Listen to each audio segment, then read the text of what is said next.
जय जय श्री चैतन्य जय हो नित्यानंदा।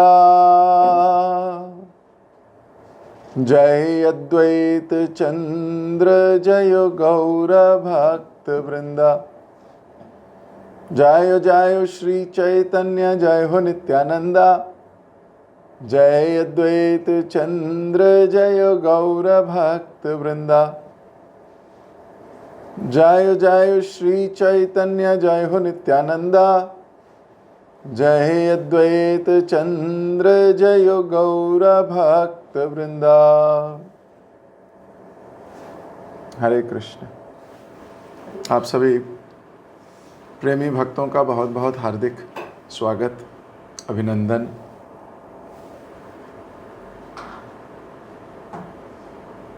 द ग्रेट आचार्यज की इस श्रृंखला में हम श्री श्यामानंद प्रभु के विषय में हम पढ़ रहे हैं। कल हमने सुना पढ़ा कि किस प्रकार वे दुखियां हैं, उनका नाम दुखी है। किस प्रकार कल वो अपने गुरु से मिले हैं। गुरु से मिलने की जो उनकी आतुरता, तीव्रता है, उसका भी हमने रसास्वादन किया। किस प्रकार हृदय चैतन्य ने उनका नाम बदलकर दुखी कृष्णदास कह दिया।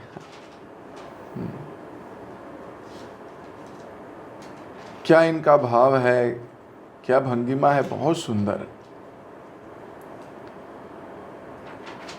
सेवा भी मिल गई है। अब सेवक को सेवा मिल जाए, इससे बड़ा धन उसका क्या होगा। शास्त्र कहते हैं कि सेवक एकमात्र लक्ष्य से जीता है, वह है सेवा से। लक्ष्मण के बारे में भी कहा जाता है लक्ष्मण लक्ष्मी संपन्नम। तो वो लक्ष्मण जो लक्ष्मी से संपन्न है, जिसके पास बहुत लक्ष्मी है, तो देखा जाए तो लक्ष्मण के पास कौन सी लक्ष्मी है। लक्ष्मण के पास केवल राम की सेवा रूपी लक्ष्मी है, और इतनी प्रचुर मात्रा में है कि उनको कहा गया लक्ष्मी संपन्नम।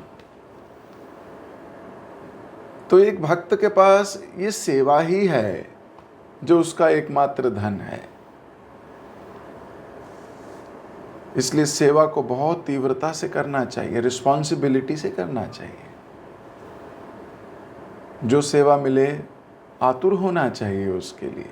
कई बार लोग बहुत आतुर होते हैं, सेवा ले लेते हैं, लेकिन सेवा होती नहीं है, वो फंस जाती है कहीं। We should be eager to serve, और बहुत उत्साह रखना चाहिए। संसार में लोग इसको संसारिक समझ लेते हैं। तो लक्ष्मण लक्ष्मी संपन्न। इधर दुखी कृष्णदास को भी सेवा मिल गई है। क्या सेवा है? वाटिका को सींचने की। पुष्प वाटिका है गौरनिताई जी की, जहाँ उनसे उनके फूल जो लगते हैं वो उनकी माला बन के गौरनिताई को पहनाई जाती है। उस वाटिका को सींचना है। अब वाटिका को सींचना आसान कार्य नहीं है, क्योंकि पानी लाना है। पानी कहाँ से लाना है? गंगा के तट से। गंगा पे जाके पानी लेके आना। मटके जाते थे, भरते थे, सर पे रख के लाते थे, नाचते हुए जाते थे, कीर्तन करते हुए आते थे। जब कोई सेवा मिले बड़े उत्साह से करनी चाहिए।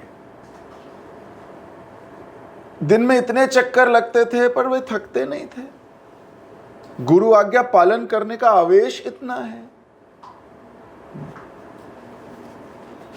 एक अच्छा भक्त वो है, एक अच्छा सेवक वो है जो अपने गुरु की कही बात को इमरजेंसी बना ले। इमरजेंसी मतलब बाकी सब बातें बाद में करूंगा, सबसे पहले ये सेवा करूंगा। सबसे पहले मुझे अपने गुरु की सेवा करनी है। जो उन्होंने आज्ञा दी है पहले वो करूंगा, बाकी मेरे जिंदगी की चीजें प्रायोरिटी नहीं है, वो बाद में होंगी। ऐसे गुरु को प्रसन्न किया जा सकता है। इमरजेंसी, प्रायोरिटी, उसके जीवन की और प्रायोरिटी नहीं है कोई। लेकिन जब हमारी लाखों प्रायोरिटियां और हो जाती हैं और केवल उन्हीं की आज्ञा लास्ट प्रायोरिटी है, जो उन्होंने सेवा दी है वो तो लास्ट में कर लेंगे कभी, it is a wrong consciousness.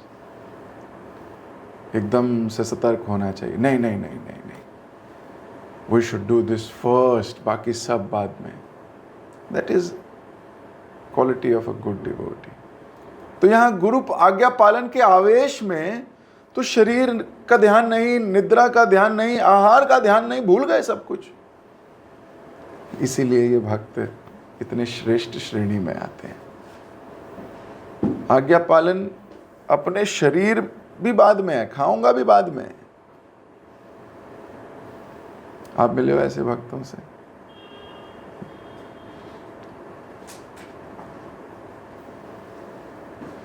खैर, जल के कलश ढोते ढोते सर पे घाव हो गए, घाव में कीड़े पड़ गए, पर गुरु सेवा में रत कृष्णदास का ध्यान ही उधर नहीं है। अरे पड़े होंगे कीड़े, पड़े होंगे, मुझे क्या लेना, सेवा नहीं रुकनी चाहिए। वे नित्य निताई गौर के नाम गुण लीला का कीर्तन, नाचते कूदते गंगा तट पर जल भरने जाते, कीर्तन करते वापिस आते भी यही चेतना रहती कि जल दिया कि नहीं दिया, जल दे दूं। और ये विचार उन्हें आनंद उन्मोदित करते रहता, प्रेम अश्रु नेत्रों से बहते रहते कि गुरु आज्ञा का पालन हो रहा है। देह की सुध नहीं थी। क्या हाई क्लास सेवा है। अपनी देह की सुध नहीं है। हमें तो कई बार आज्ञा मिलती है, हमें सेवा की सुध नहीं होती आज्ञा की सुध नहीं है, अपने में लगे हैं। क्या आज्ञा आई हुई है उसकी कोई ध्यान ही नहीं है।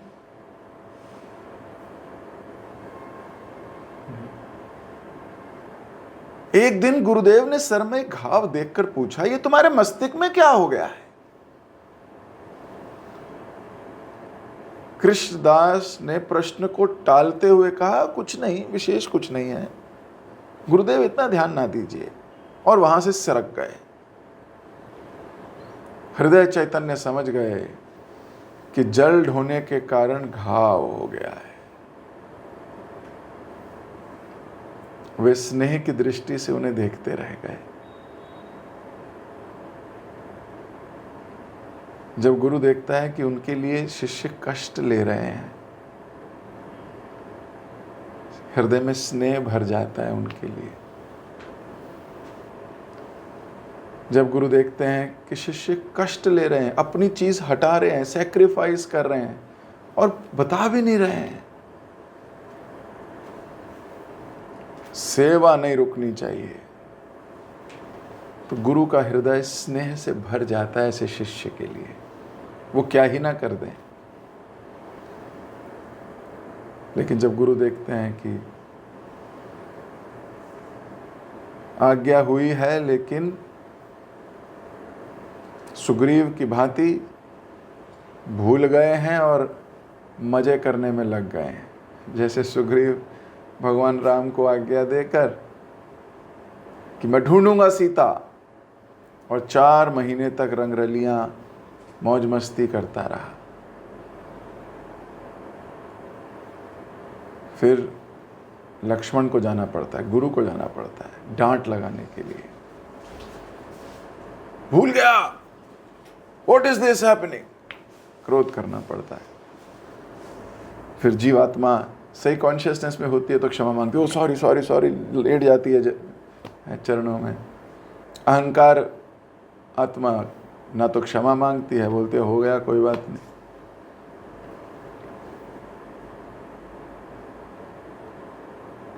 तो ये अच्छे डिवोटीज की बात की जा रही है जिनका बहुत ही घाव हुआ है लेकिन सरक गए वहां से। बोले नहीं गुरुदेव कुछ विशेष नहीं है, पर गुरुदेव तो स्नेह से भर गए। एक दिन हृदय चैतन्य ने कृष्णदास से कहा, कृष्णदास, अब तुम श्रीधाम वृंदावन चले जाओ। वहां श्री जीव गोस्वामी के अनुगत्य में रहकर भक्ति ग्रंथों का अध्ययन और भजनांग का याजन करो। मेरे दर्शन तुम्हें यथा समय फिर होंगे। कृष्णदास के प्राण तो गुरुदेव के चरणों में बसते थे। उन्हें छोड़कर जाने का मतलब वैसा ही था जैसे मछली का जलाशय छोड़कर जाना। ऐसा कैसे हो सकता है? गुरु स्वयं कह रहे हैं कि जाओ यहां से, वृंदावन चले जाओ। अरे मेरे प्राण तो आपके चरणों में बैठते हैं। मैं तो आप ही की सेवा करने का जीवन का लक्ष्य बना चुका हूं। आप ही की सेवा करते करते जीवन का अंत करूंगा।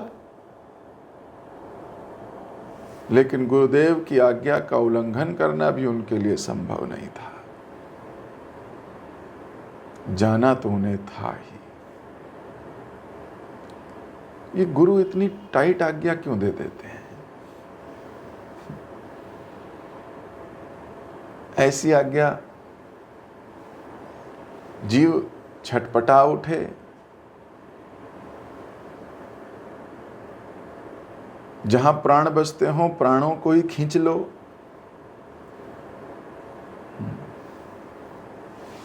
बड़ी टाइट आज्ञा हो गई।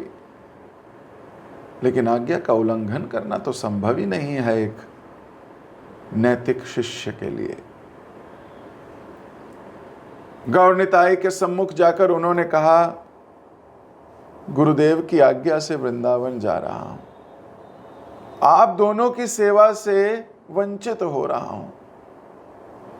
आप ऐसी कृपा कीजिए कि जहां भी रहूं गुरुदेव को ना भूलूं। उनके चरणों की स्मृति मेरे हृदय में सदा बनी रहे। गुरुदेव की सेवा के अतिरिक्त मेरा कोई संबल नहीं। उनकी आज्ञा का पालन करना मेरे जीवन का परम लक्ष्य है और मेरा और कोई साधन भी नहीं। आप दोनों से विशेष प्रार्थना है कि उनके चरणों को हृदय में रखकर उनकी आज्ञा का पालन कर सकूं, इसका बल प्रदान करें। गौर निताई से प्रार्थना कर रहे हैं कि गुरु के चरणों में सदैव मेरी स्मृति रहे। उसी समय गौरांग महाप्रभु के गले की माला उतार कर पुजारी ने कृष्णदास को पहना दी। उनकी आज्ञा माला प्राप्त कर उन्हें और गुरुदेव को प्रणाम कर वह वृंदावन के पथ पर चल दिए। चलते समय कई बार आंसू पोंछते हुए मुड़ मुड़ कर गुरुदेव के आश्रम की ओर देख रहे थे। 4 कदम चलते थे, फिर पीछे मुड़ के देखते थे। आश्रम को देखते थे, आंखों से आंसू आ जाते थे। आंसू पहुंचते थे, फिर 4 कदम चलते थे, फिर पीछे मुड़ के देखते थे। फिर आश्रम को देखकर अश्रुपात होता था। ऐसा कई बार हुआ। धीरे धीरे आश्रम लुप्त होने लगा।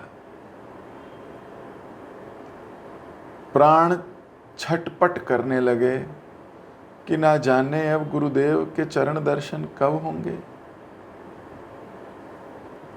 ना जाने उनके प्राण अब किस प्रकार शीतल होंगे।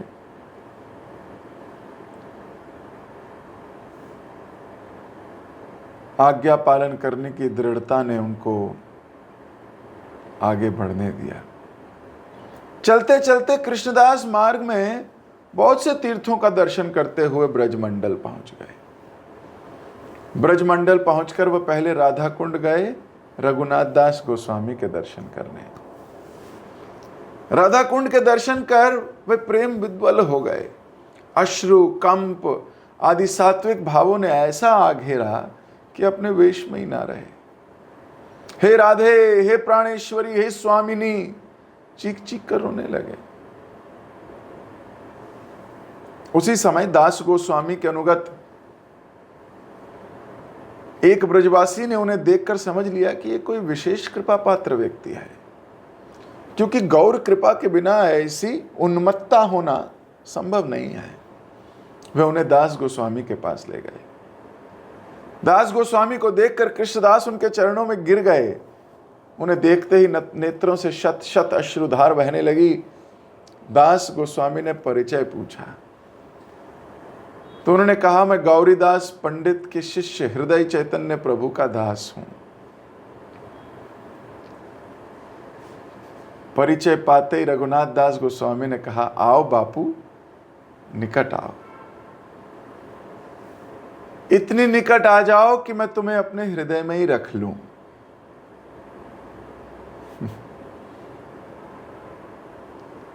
दोनों बाहें पसार कर उन्होंने उन्हें प्रेम आलिंगन प्रदान किया। कुछ दिन अपने पास रखकर बहुत प्रकार से उन पर कृपा की।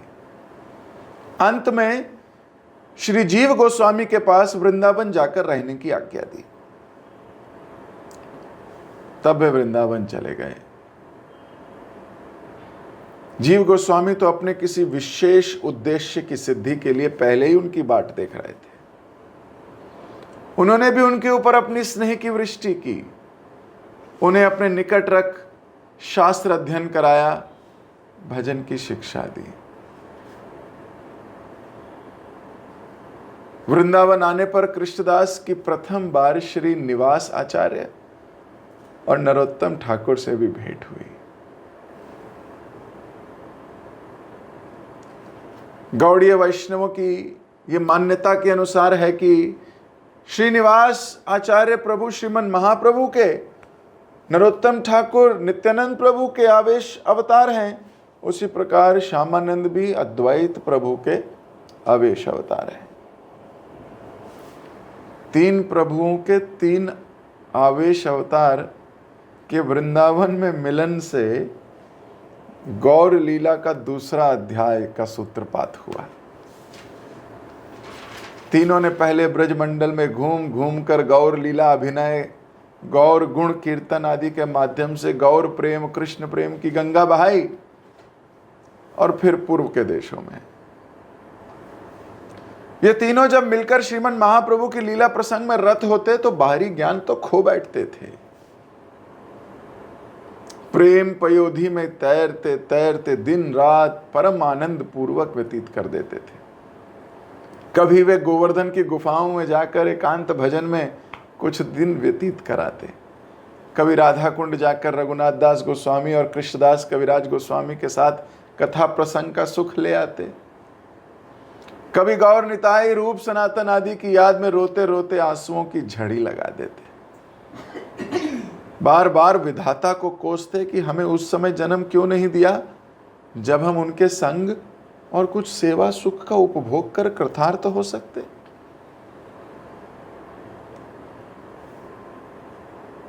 ये इनकी जिंदगी का एक मुख्य अंग था।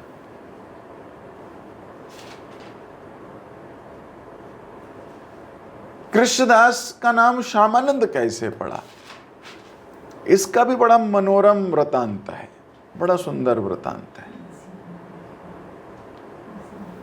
कृष्णदास के मन में एक वासना जागी कि श्री राधा रमण के निकुंज विहार का भोग करने की। उन्होंने अपनी इच्छा जीव गोस्वामी के सामने व्यक्त की।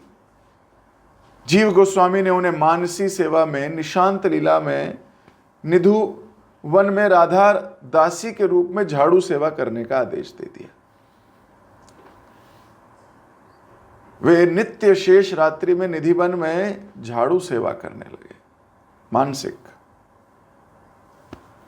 तो गुरु ने यही आज्ञा दी है। अभी जीव गोस्वामी ने कहा यही आज्ञा है। क्या आज्ञा? झाड़ू लगाओ।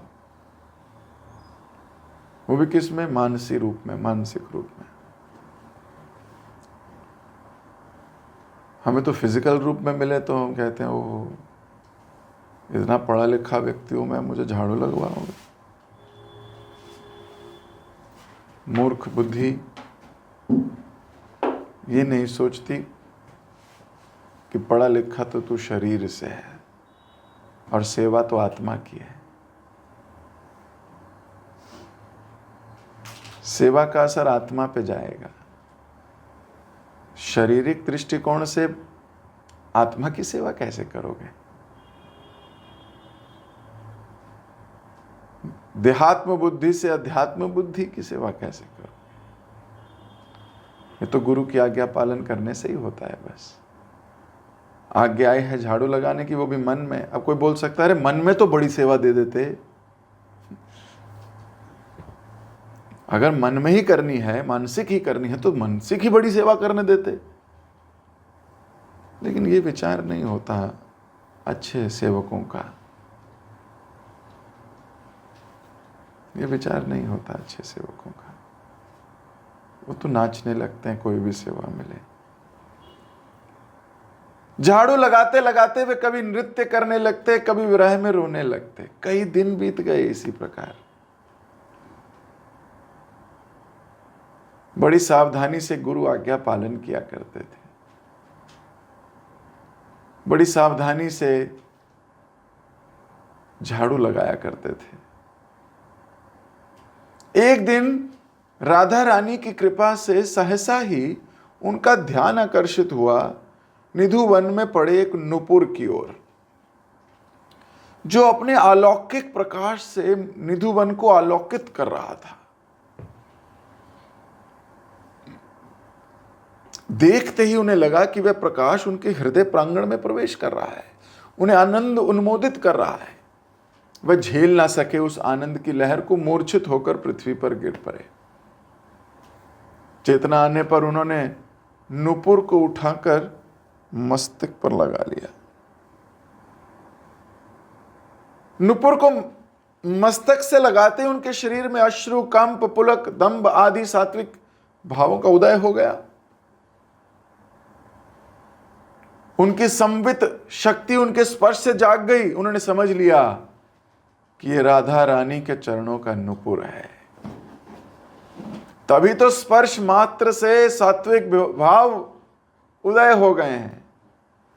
जिस वस्तु को महाभाव स्वरूपिणी राधा रानी के चरण का स्पर्श मिला हो, उसके स्पर्श से भावोदगम होना तो बड़ा स्वाभाविक है। वे नुपुर को बार बार कभी सर से, कभी हृदय से, कभी सर से, कभी हृदय से, कभी देख देख कर चूमने लगते। प्रेम से व्याकुल हो रो रो कर कहने लगे, स्वामिनी, आपने नुपुर के दर्शन कराए हैं, पर नुपुर सहित चरणों के दर्शन क्यों नहीं दिए? ऐसी कृपा कब करोगी जब इस नुपुर को तुम्हारे चरण कमल में धारण करने का सौभाग्य प्राप्त होगा। मैं जानता हूं कि मेरे हाथ आपके चरण स्पर्श करने योग्य नहीं है। आपके चरण कमल स्पर्श करने की मेरी वासना बौने की आकाश के चांद को स्पर्श करने जैसी है, पर आपकी करुणा से क्या संभव नहीं है।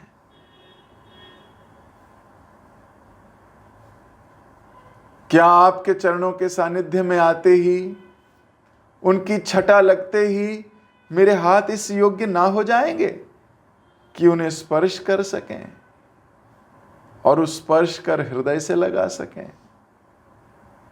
दुखी कृष्णदास इस प्रकार रोदन कर रहे थे। उसी समय नित्य लीला में राधा रानी ने देखा कि उनके चरणों में एक नुपुर गायब है। तुरंत ललिता को बुलाकर कहा, ललिते, मेरा नुपुर कहीं गिर गया है, निधिवन में जाकर देखो तो कहां है, कहीं वहां तो नहीं गिर गया। ललिता समझ गई कि लीलामयी को कोई नई लीला करनी है, तभी नुपुर निधिवन में छोड़ आई हैं। पर बिना कुछ कहे वह निधिवन चली आई। सुबह हो गई थी, इसलिए एक बूढ़ी ब्राह्मणी का वेश धारण किया। वहां कृष्णदास को देखकर कहा, तुमने यहां कोई नुपुर देखा है? मेरी बहू जमुना जल लेने गई थी, उसी समय उसके पैर से निकल पड़ा। यदि तुम्हें नहीं कहीं मिला हो तो बताओ। कृष्णदास ने कहा, मिला तो मुझे है, पर वह नुपुर तुम्हारा नहीं है। उसे देखते ही मैं मूर्छित हो गया, स्पर्श करते ही प्रेम समुद्र में गोते खाने लगा। मनुष्य के नुपुर के स्पर्श से ऐसा होना संभव नहीं है। वे नुपुर किसी और का है, मैं तुम्हें नहीं दूंगा। जिसका है उसी के चरणों में पहनाऊंगा।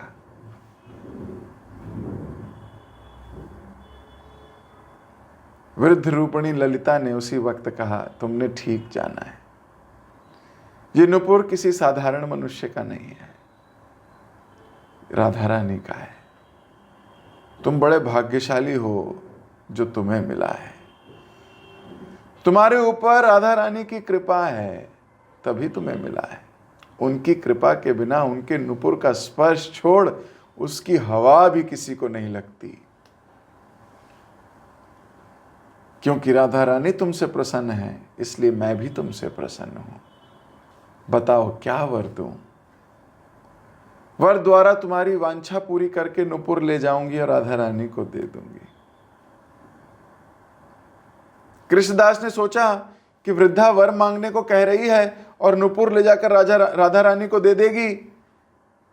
निश्चय ही राधा रानी की कोई सखी है जो वृद्ध ब्राह्मणी के रूप में आई है। उन्होंने कहा, देखो ठकुरानी, मैं नुपुर तुम्हें तो नहीं दूंगा। मैं जान गया कि तुम राधा रानी की कोई हो। बताओ कौन हो? अपना परिचय दो, अपने स्वरूप के दर्शन कराओ और नुपुर ले जाओ। तब ललिता ने हंसकर कहा, मैं राधा रानी की दासी हूं, मेरा नाम ललिता है। इतना कहकर उसने अपने स्वरूप के दर्शन कराए। दर्शन करते ही कृष्णदास मूर्छित हो गए। ललिता ने उन्हें चेत किया।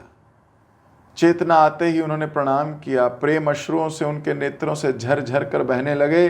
सर्वांग पुलकित हो उठे। कंठ गदगद हो जाने के कारण कुछ कह ना सके। ललिता ने कहा, वर मांगो। कृष्णदास ने कहा, और क्या वर मांगू? ऐसी कृपा करें कि आपकी दासी बन राधा कृष्ण की सेवा करूं। तुम्हें राधा कृष्ण प्राप्त हो, ये कहकर ललिता ने कान में एक मंत्र दे दिया। मंत्र देकर कहा, इस मंत्र का स्मरण करने से तुम्हें राधा के दर्शन होंगे। मंत्र प्राप्त करते ही कृष्णदास को प्रेम उदय हो गया। प्रेम आनंद से परिपूर्ण हो वे ललिता के चरणों में गिर पड़े। ललिता ने अपना चरण उनके मस्तक पर रख दिया, आशीर्वाद दिया। नुपुर लेकर उनके माथे से स्पर्श किया और हंसकर कहा, ये राधा का चिन्ह तुम्हारे माथे पर रहा। नुपुर रूप में तुम्हें श्यामा जी की कृपा प्राप्त हुई, इसलिए आज से तुम्हारा नाम श्यामानंद हो गया। ये बात तुम जीव गोस्वामी के अलावा और किसी से ना कहना। इतना कह ललिता अदृश्य हो गई।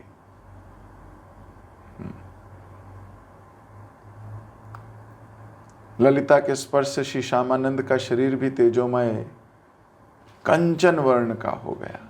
परिवर्तित नाम, परिवर्तित वर्ण और परिवर्तित तिलक, इन सब को लेकर वे जीव गोस्वामी के पास गए। उनके चरणों में गिरकर राधा रानी और ललिता की कृपा प्राप्ति का सारा वृतांत सुनाने के बाद अश्रु गदगद कंठ से कहा, प्रभु, ये महालाभ मुझे केवल आपकी सेवा से, आपकी कृपा से प्राप्त हुआ है। मैं कब इसका पात्र था? मैं तो इसके योग्य ही नहीं। आपकी कृपा दृष्टि मुझ पर पड़ी तो ये हुआ।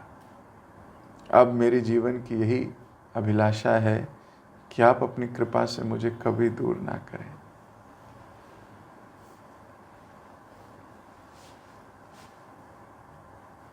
कितना धन्य है जीव।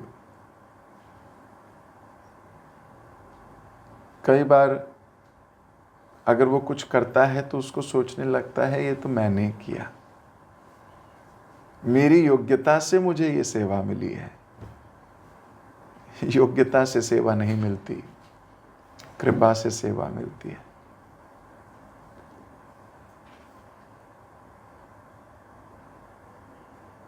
जब हमें कोई भी ऐसी कृपा प्राप्त हो, हमें बड़ा धन्य देना चाहिए गुरुवर का, बड़ा ग्रैटिट्यूड होना चाहिए हमारे हृदय में।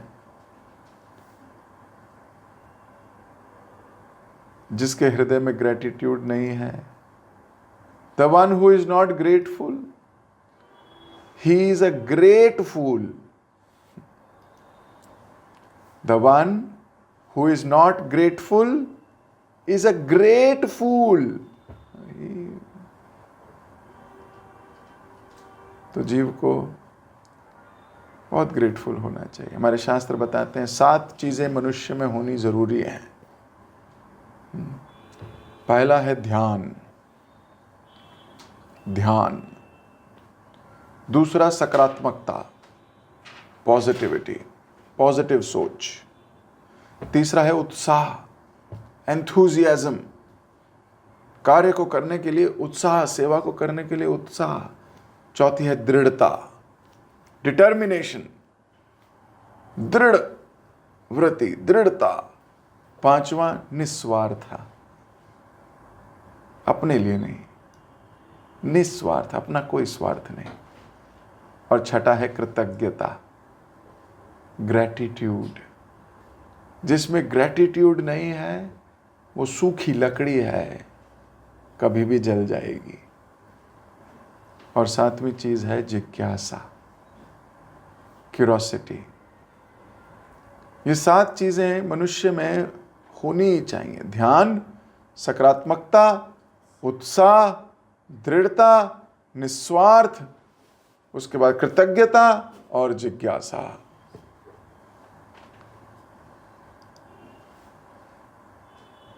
अगर इनमें से एक भी नहीं है तो कहीं ना कहीं जाके एक्सपोज हो जाओगे, किसी ना किसी परीक्षा में फेल हो जाओगे। ये 7 सब्जेक्ट में नंबर लेने हैं।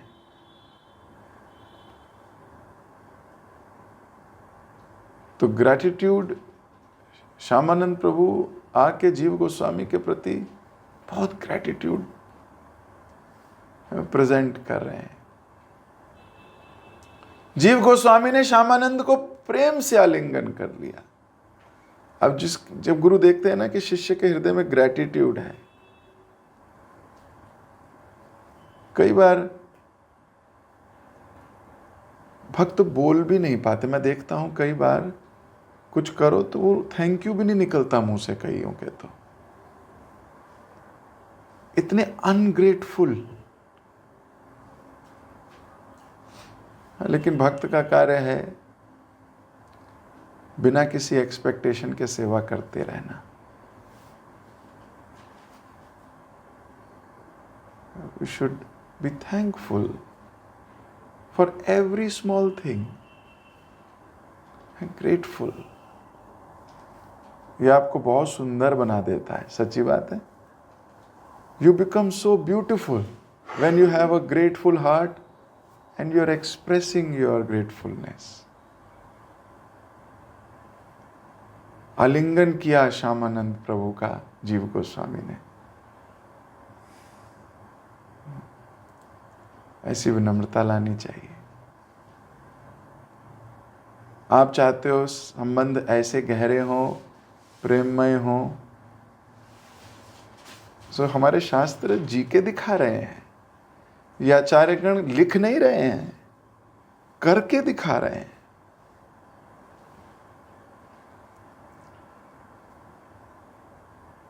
जीव गोस्वामी ने श्यामानंद को कहा, श्यामानंद तुम बहुत भाग्यवान हो, तुम्हें राधा रानी की कृपा से जो नुपुर मिला और ललिता की कृपा से एक नया मंत्र और तिलक भी मिल गया।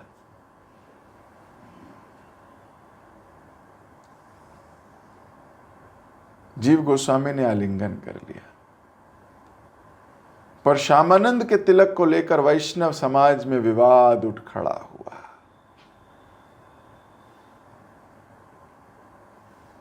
असली रहस्य का तो किसी को पता नहीं, पर तिलक और नाम बदला देख सब ने समझा कि कृष्णदास ने गुरु त्याग कर किसी और से मंत्र दीक्षा ले लिया है।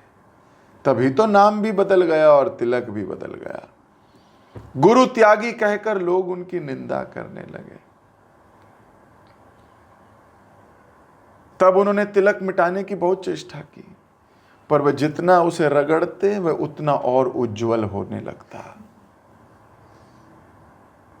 ये देख बड़े चिंता में पड़ गए कि वैष्णव जन मुझे समझ नहीं रहे। बहुत चिंतित हो गए। तब देव वाणी सुनाई दी, तिलक मिटाने की व्यर्थ चेष्टा ना करो श्यामानंद, ये राधा रानी की कृपा का चिन्ह है, इसे प्राप्त कर अपने को धन्य समझो। ये सुनकर श्यामानंद कुछ आश्वस्त हो गए।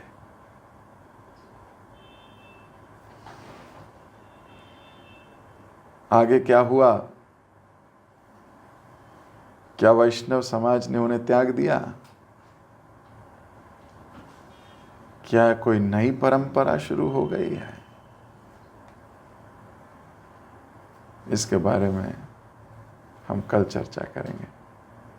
जगत गुरु श्रील प्रभुपाद की जय, श्री श्यामानंद प्रभु की जय। हरे कृष्ण। किसी भक्त का कोई प्रश्न, टीका या कोई टिप्पणी या कोई रियलाइजेशन या कोई भाव जो वो सबको शेयर करना चाहें? यस, यशोदा प्रिया माता जी। हरे कृष्ण प्रभु जी, दंडवत प्रणाम। Thank you so much for such a wonderful lecture. Shyamanand आपने जो आज सेवा के लिए हम लोग बोलते हैं, जब सुनते हैं तो बहुत मन में आता है कि सेवा मिले सेवा मिले सेवा मिले, लेकिन जो वो कंसिस्टेंसी है सेवा में वो होता है भूलने का होता है, क्योंकि वो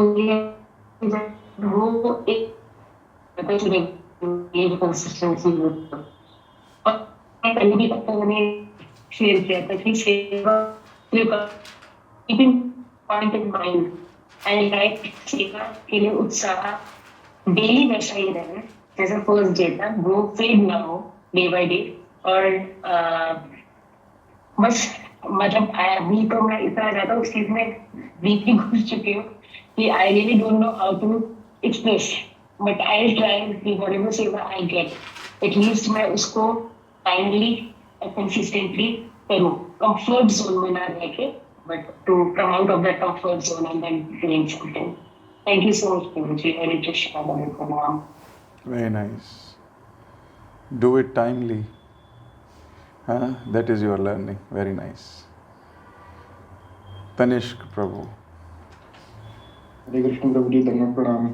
हरे कृष्ण प्रभु जी, मेरी आज के लेक्चर से रियलाइजेशन ये थी कि हमें दो रियलाइजेशन थी कि हमें पहली चीज़ यही कि बहुत ग्रैटिट्यूड में रहना चाहिए अपने सीनियर्स के साथ में, अपने गुरुजन के साथ में और वैष्णव जन के साथ में, क्योंकि हम नहीं समझते अभी कि कितनी ये छोटी छोटी चीज़ें जो हमें मिल रही हैं, जो हमें इवन लेक्चर्स भी मिल रहे हैं, इवन हमें छोटी छोटी चीज़ें करने का मौका भी मिल रहा है, वो भी मतलब हर किसी को नहीं मिलता। हम लकी हैं कि हमें मिल रहा है ये।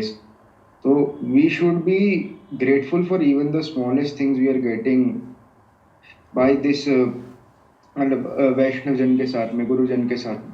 दूसरी चीज़ कि सेवा छोटी बड़ी नहीं होती, सारी सेवा सेवा होती है। अगर हम उस माइंडसेट से सेवा करेंगे तो ही हम पूरी तरह से सेवा कर पाएंगे, अपना 100% दे पाएंगे। तो इस चीज़ में हमें कंपैरिजन नहीं करना है, और सेवा में कभी भी ये नहीं करना कि मतलब मुझे ये सेवा क्यों दे दी, मुझे वो सेवा क्यों दे दी। बस सेवा मिली है तो सेवा करनी चाहिए, चाहे कोई सी भी सेवा हो।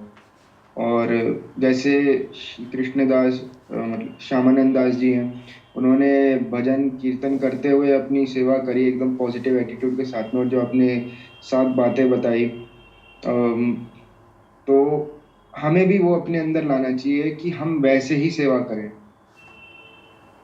तो मेरी यही रियलाइजेशन प्रभु जी, कोई भी गलती हुई है तो क्षमा उसके लिए। हरे कृष्ण। वेरी नाइस, बहुत अच्छी बात है, वेरी गुड। सीमा माता जी। हरे कृष्णा प्रभु जी, प्रणाम। Thank you so much Prabhu जी इतनी सुंदर सीरीज के लिए। प्रभु जी मेरी रियलाइजेशन है कि जो भी आ गया है उसको पहले हमें इमरजेंसी समझना है, प्रायोरिटी देनी है, तो उसको हम अच्छे से कर सकें और ये मान के और ग्रेटिट्यूड करके चलना है, ग्रेटिट्यूड शो करके कि कृपा से सेवा मिली है, योग्यता से नहीं मिलती है। तो ये जो कृपा से मिली है तो इसको अच्छे से हम करें सेवा को और प्रायोरिटी समझें और हर चीज़ के लिए ग्रेटिट्यूड शो करें। प्रभु जी यही मेरी आज की लर्निंग है। Thank you so much Prabhu ji. Hare Krishna. Hare Krishna, very nice. Yes, we should consider it as priority and with lot of gratitude. Khushbu Mata ji. हरे कृष्ण प्रभु जी, साधु प्रणाम। Hare प्रभु Krishna. जी इसमें बहुत सारे पॉइंट्स हैं कि जिसमें हम मेडिटेशन करना चाहिए, क्योंकि इसमें से ऐसे सारे पॉइंट्स हैं जिसमें मेरे अंदर मुझे लगता है कि क्वालिटी है ही नहीं कुछ, तो मुझे अंदर विकसित करनी है और आपकी कृपा से, वैष्णव की कृपा से संभव हो सकती है। और मुझे ये लगा कि एक तो ये चीज़ कि हम सेवा को कभी कभी भौतिक समझ लेते हैं, जबकि सेवा हमेशा आध्यात्मिक होती है। हम ये आपने जो बताया कि सेवा आध्यात्मिक होती है, भौतिक शरीर से भले कर रहे लेकिन वो आध्यात्मिक होती है। और गुरु की आज्ञा में दृढ़ता, ये बहुत ही हमें जो आपने बताया कि कैसे वो गुरु आज्ञा में दृढ़ थे, ये बहुत। और वो जैसे जब उनके पास ऐसे तो बहुत आई, इनको बहुत प्रेम मिल रहा था, लेकिन जब उनके साथ तिलक का चेंज होता तो उन्हें निंदा भी मिली, लेकिन उन्होंने निंदा को, उस निंदा से वो नीचे वो नहीं हुए, बल्कि हाँ चिंतित थे, लेकिन उन्होंने पॉजिटिविटी गेन की। तो हमारे उसमें भी निंदा आ सकती है, लेकिन हमें निंदा को कैसे लेना है ये बहुत इंपॉर्टेंट है, तो हम नीचे गिर जाते हैं। तो thank you so much Prabhu जी कि बहुत आप ऐसे पॉइंट बताते हो जिससे कि हम अपने अंदर सुधार ला सके, क्योंकि हम भक्ति तो भले ही करें लेकिन सुधार के बिना तो हम नीचे ही गिर जाएंगे, भक्ति में कभी आगे बढ़ना तो मुश्किल दूर हो जाएंगे। Thank you so much Prabhu जी, आपके चरणों में कोटि कोटि प्रणाम। Hare Krishna. मालिनी जानवा माता जी लास्ट। हरे कृष्ण प्रभु, धन्यवाद प्रणाम प्रभु जी, इतनी अच्छी क्लास के लिए कोटि कोटि धन्यवाद प्रभु जी। मेरी लर्निंग ये है कि हमें कोई सेवा मिलती है तो हमारी कोई सामर्थ्य नहीं है, मुझे ये समझना चाहिए कि इसके पीछे कृपा है, कृपा से ही हम किस काम को कर पा रहे हैं। अगर हमारे साथ कृपा नहीं होगी हम कुछ नहीं कर पाएंगे। कृपा के बल पर ही हम सेवा कर सकते हैं, जो भी काम हम कृपा के बल पर ही कर सकते हैं। Very nice, very good. Rajkumar Prabhu भी कुछ कहना चाहते हैं। हरे कृष्ण प्रभु जी, धन्यवाद प्रणाम प्रभु जी। आज के लेक्चर से आपने भगवान के, राधा रानी के दर्शन करा दिए, ललिता जी के दर्शन करा दिए, आज आंखों में आंसू से आ रहे हैं प्रभु जी ये लेक्चर सुन के। प्रभु जी आप बहुत वो हैं जो अब हमें सुबह सुबह भगवान के दर्शन कराते हैं, भगवान के ज्ञान देते हैं। प्रभु जी हमारा जीवन आपकी वजह से धन्य हो पाए प्रभु जी। हरे कृष्ण प्रभु जी, धन्यवाद प्रणाम। जिन आचार्यों ने ये लिखा है उनकी कृपा से धन्य है। अगर वो लिखते नहीं, कृपा नहीं करते हम पे, तो हम बोलते क्या, पढ़ते क्या। तो वास्तव में हम पे कृपा है, मुझ पर भी उतनी ही कृपा है जितनी आप पर कृपा है। तो डिपेंड करता है कोई कितनी लेता है। तो ये सब हमारे गुरुजनों का तपस्या का फल है। हमें तो ऐसे ही मिल गए, शास्त्र ऐसे ही पढ़ लो। जिन्होंने लिखे हैं उन्होंने कितनी मेहनत की होगी। हरे कृष्णा। ओके, आप सबसे मुलाकात होगी शाम को। हरे कृष्णा। हरे कृष्णा प्रभु जी, धन्यवाद प्रणाम। Thank you so much Prabhu जी, बहुत सुंदर क्लास के लिए। आज की क्लास में आपने हमें ये बताया कि सेवक का एकमात्र लक्ष्य होता है सेवा। इसमें आपने ये बताया कि लक्ष्मण लक्ष्मी संपन्न, तो लक्ष्मण के पास राम जी के लिए कोई जो सेवा था, सेवा रूपी जो लक्ष्मी था, तो हमें भी वही प्रयास करना है। गुरु की सेवा, अगर भगवान की सेवा अगर हमें मिल जाए तो हम भी लक्ष्मी संपन्न बन सकते हैं। सेवा को हमें फर्स्ट प्रायोरिटी देना है, बाकी सब बाद, अपना कुछ नहीं होना चाहिए, अपना सब बाद में होना चाहिए। जैसे श्यामानंद प्रभु कर रहे हैं, अब उनको जब सेवा मिल गया वहाँ पे पानी देने के लिए, तो वो सब कुछ भूल गया, अपना कोई भान ही नहीं रहा है उनको। और वो जल ढोते ढोते उनका सर पे घाव भी बन गया है। तो उनको उसका इतना ऑब्जर्व हो गया, उनको पता ही नहीं चल रहा। तो इसमें आप हमेशा एक चीज कहते हैं कि अगर हम सेवा में गुरु की सेवा में हम अगर हमें यदि दुख भी होता है तो यही हमारे लिए परम सुख होता है। और जब गुरु इसको देखते हैं कि कोई शिष्य अपने लिए कितना कष्ट लेता है तो वो भी बहुत स्नेह करते हैं, वो प्रेम करते हैं। और आपने ये बताया गुरु जब उनको बोले आप वृंदावन चले जाओ, तो उनका मूड ऐसा था कि वो गुरु यहाँ पे छोड़ नहीं पा रहे हैं और वृंदावन जाना है। कितना सुंदर प्रार्थना भी कर रहे हैं। वो यही प्रार्थना कर रहे हैं कि गुरु की चरण में मेरा हमेशा स्मृति बने रहे, मैं गुरु को कभी ना भूलूं। तो हमारा भी ऐसे प्रार्थना होना चाहिए कि हम वैष्णव को कभी ना भूलें। और आपने बताया कि दुखी कृष्णदास कैसे श्यामानंद बने, तो बहुत सुंदर जो लीला के माध्यम से आपने बताया उनको कैसे राधा रानी का इतना सुंदर कृपा मिला। तो वो भी मिला कैसे, उनकी सेवा के माध्यम से। उन्होंने मानसिक सेवा जब उन्होंने किया और उसमें भी उन्होंने ऑब्जर्व थे पूरा मानसिक सेवा में। तो जब सेवा में उनको ललिता सखी ने उनको नाम दिया श्यामानंद, तो जब उनको कृपा मिला, वो कृपा को भी वो नहीं ले रहे, तो कृपा को भी आगे जीव गोस्वामी को दे रहे हैं कि मैं तो इसका योग्य नहीं हूँ, ये इसका योग्य आप हो। तो अगर हमें भी कोई कृपा मिलता है तो हमें इसका जो क्रेडिट होता है गुरु को, गुरु परंपरा को हमें देना चाहिए, अपने पास नहीं रखना चाहिए। और इसमें आपने ऐसा बताया कि 7 चीजें जो व्यक्ति में होना चाहिए।